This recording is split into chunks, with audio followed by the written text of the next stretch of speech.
and they should pardon and forgive. Don't you want Allah to pardon you and forgive you?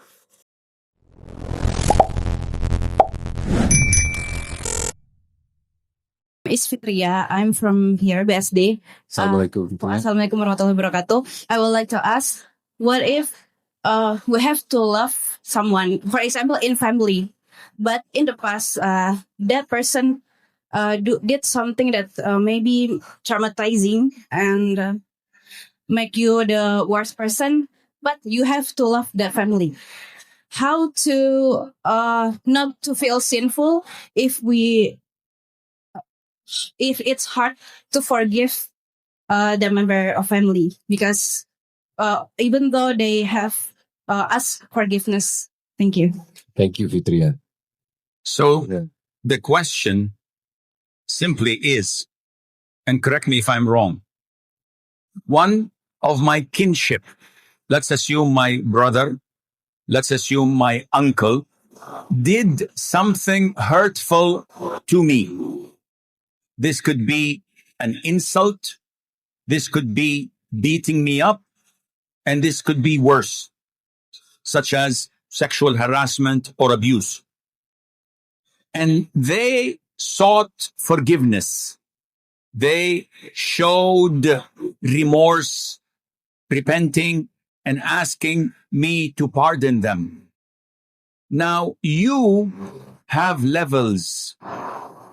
The highest level is to forgive and to pardon for the sake of Allah. If you do this, Allah will forgive you and pardon you. Is it a must? No. But this is the highest level. Abu Bakr, may Allah be pleased with him, had a cousin.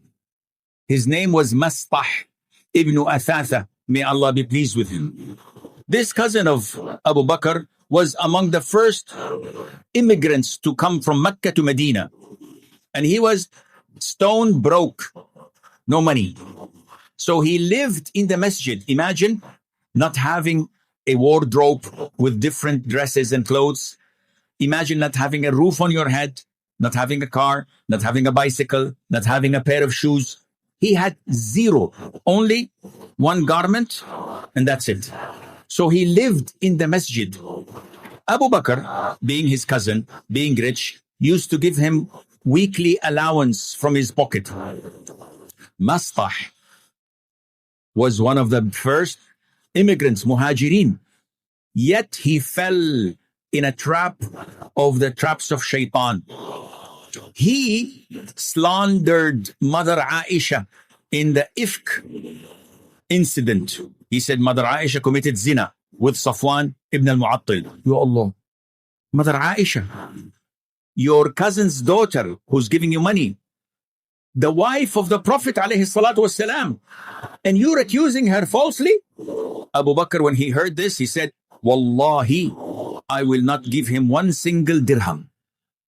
Is he wrong? Of course not. I would have killed him for what he said. Sheikh, you've been killing too many people.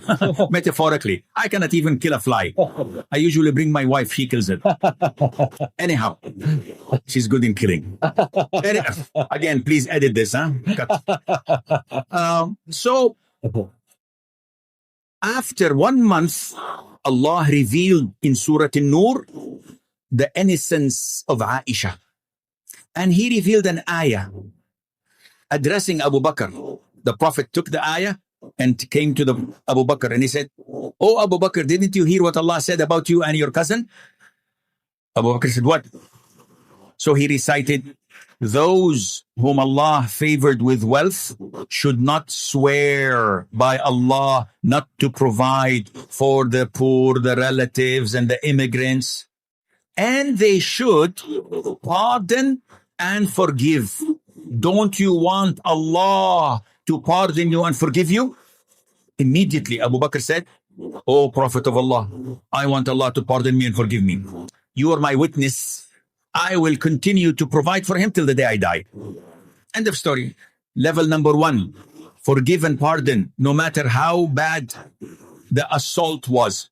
Level number 2, You don't forgive and pardon, but you accept that individual because he's your kinship. So you don't cut him off.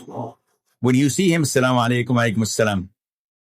If he sexually assaulted you, you wear the hijab and never be alone with him. But you meet him because he's your brother, he's your uncle, he's someone of your mahram.